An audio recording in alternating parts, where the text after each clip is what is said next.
സംസ്ഥാനം തിരഞ്ഞെടുപ്പ് ചൂടിലാണ്. 140 മണ്ഡലങ്ങളുള്ള സംസ്ഥാനത്ത് മൂന്നാം തുടർഭരണം പ്രതീക്ഷിക്കുന്ന LDFും 10 വർഷത്തെ ഇടത് സർക്കാരിന് അറുതി വരുത്തി ജനം തങ്ങൾക്ക് അവസരം തരുമെന്ന് വിശ്വസിക്കുന്ന UDFും ഇരുവശങ്ങളിലും പോര് മുറുക്കുകയാണ്. ഇടത് വലതുകളെ പിന്തള്ളി തങ്ങൾക്കായി ജനം പലയിടത്തും അവസരമൊരുക്കുമെന്ന് വിശ്വസിക്കുന്ന NDAയും വോട്ട് നില മാറിമറിയാൻ ഒരു നിർണായക ഘടകമാണ്. എറണാകുളം ജില്ലയിലെ കടുത്ത പോരാട്ടം നടക്കുന്ന ഒരു മണ്ഡലമാണ് കളമശ്ശേരി. CPM കേന്ദ്ര കമ്മിറ്റി അംഗവും വ്യവസായ മന്ത്രി കൂടിയായ P. രാജീവാണ് നിലവിലെ അവിടുത്തെ MLA. ഇടതിനെ പ്രതിനിധീകരിച്ച് ഇപ്പോഴും രംഗത്തിറങ്ങുന്നതും ഈ CPM-കാരൻ തന്നെ. 2021 പോരാട്ടം തന്നെയാണ് ഇവിടെ ആവർത്തിക്കാൻ പോകുന്നത്. കാരണം UDF സ്ഥാനാർത്ഥി മുസ്ലിം ലീഗിലെ അഡ്വക്കേറ്റ് V. അബ്ദുൾ ഗഫൂർ തന്നെയാണ് കഴിഞ്ഞ നിയമസഭാ തെരഞ്ഞെടുപ്പിലെ പോലെ ഇത്തവണയും രാജീവിന്റെ എതിരാളി. BDJSലെ MP ബിനുവാണ് NDA സ്ഥാനാർത്ഥി. 2021 ലീഗ് കോട്ടയായിരുന്ന കളമശ്ശേരിയിൽ P. രാജീവ് നേടിയ അട്ടിമറി വിജയം രാഷ്ട്രീയ കേരളത്തെ അന്ന് ഞെട്ടിച്ചിരുന്നു. ഇതിന് കണക്ക് ചോദിക്കാൻ തന്നെയാകും അബ്ദുൾ ഗഫൂറിന്റെയും UDFന്റെയും ശ്രമം.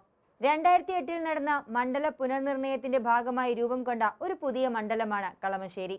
2011 16 മുസ്ലിം ലീഗ് മുൻ മന്ത്രി VK ഇബ്രാഹിം കുഞ്ഞിലൂടെ ഇവിടെ ആധിപത്യമുറപ്പിച്ചു. 2021 അട്ടിമറിയിലൂടെ CPM ഈ ലീഗ് കോട്ടയിൽ വിള്ളൽ വീഴ്ത്തുകയും ചെയ്തു. നമുക്ക് കണക്കുകളിലേക്ക് ഒന്ന് നോക്കി വരാം. 2011 VK ഇബ്രാഹിം കുഞ്ഞ് 62,843 വോട്ടുകൾ നേടിയപ്പോൾ പ്രധാന എതിരാളി CPMലെ K. ചന്ദ്രൻപിള്ള 55,054 വോട്ടുകൾ നേടി രണ്ടാം സ്ഥാനത്തെത്തി. മുസ്ലിം ലീഗിന്റെ ലീഡ് 7,789 വോട്ടുകൾ. 2016 68,726 വോട്ടുകളാണ് ഇബ്രാഹിം കുഞ്ഞ് സ്വന്തമാക്കിയത്. 56,608 വോട്ടുകളുമായി CPMലെ AM യൂസഫ് രണ്ടാമതെത്തി. ആദ്യ തവണത്തേക്കാൾ MLAയുടെ ലീഡ് ഉയർന്ന് 12,118 മൂന്നാം തവണ കളമശ്ശേരിയിലെ നിയമസഭാ പോരാട്ടത്തിൽ ഇബ്രാഹിം കുഞ്ഞിന്റെ മകൻ കൂടിയായ V.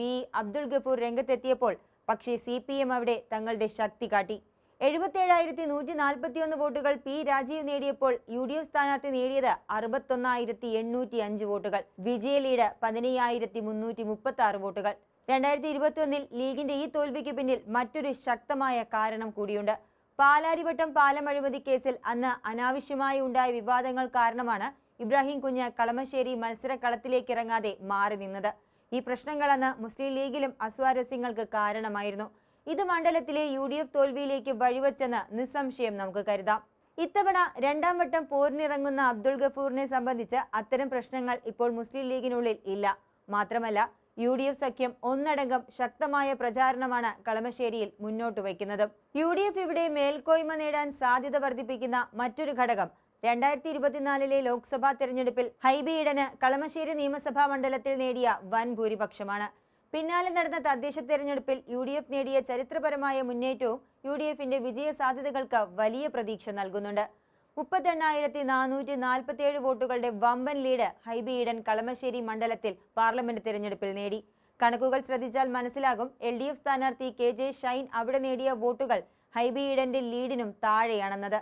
ഷൈൻ നേടിയ വോട്ടുകൾ വെറും 37,780 ഇനി 2025 തദ്ദേശ തെരഞ്ഞെടുപ്പിലെ കണക്കുകൾ പരിശോധിച്ചാൽ ആകെ മണ്ഡലത്തിൽ 14,242 വോട്ടുകളുടെ ലീഡ് UDF സ്വന്തമാക്കിയിട്ടുണ്ട്. കളമശ്ശേരി, ഏലൂർ എന്നീ 2 മുനിസിപ്പാലിറ്റികളും ആലങ്ങാട്, കടുങ്ങല്ലൂർ, കരുമാലൂർ, കുന്നുകര എന്നീ 4 ഗ്രാമപഞ്ചായത്തുകളും ചേരുന്നതാണ് കളമശ്ശേരി നിയോജക മണ്ഡലം.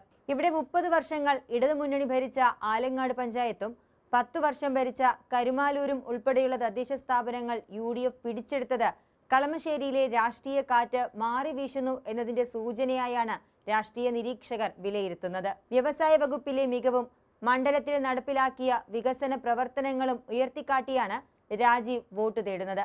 സ്നേഹവീട് പോലെയുള്ള ജീവകാരുണ്യ പദ്ധതികൾ P. രാജീവിന്റെ തുറുപ്പ് ചീട്ടാകുന്നുമുണ്ട്.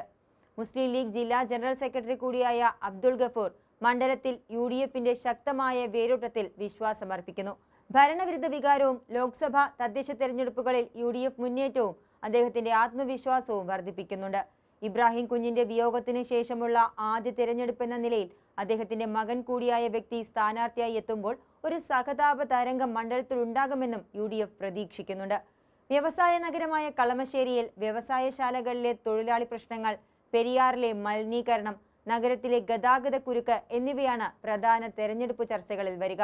കഴിഞ്ഞ തവണ പാലാരിവട്ടം അഴിമതി ആരോപണങ്ങളും മറ്റ് രാഷ്ട്രീയ വിവാദങ്ങളും സ്വാധീനിച്ചിരുന്നെങ്കിൽ ഇക്കുറി ഭരണവിരുദ്ധ വികാരവും വികസന തുടർച്ചയും തമ്മിലുള്ള പോരാട്ടമാണ് നടക്കുന്നത്. അബ്ദുൾ ഗഫൂർ പഴയ ലീഗ് UDF പ്രതാപത്തിലേക്ക് കളമശ്ശേരിയെ തിരിച്ചെത്തിക്കുമോ അതോ രാജീവിന്റെ വികസന ഫോർമുല വീണ്ടും കളമശ്ശേരിയിൽ വർക്കാകുമോ എന്ന് കാത്തിരുന്നു കാണാം. കൂടുതൽ വാർത്തകൾക്കും വിശേഷങ്ങൾക്കും ഞങ്ങളുടെ channel like, share and subscribe ചെയ്യുക. കൂടാതെ സബ്സ്ക്രൈബ് ബട്ടണിലെ ബെൽ ഐക്കൺ ഇനേബിൾ ചെയ്യാനും മറക്കരുത്.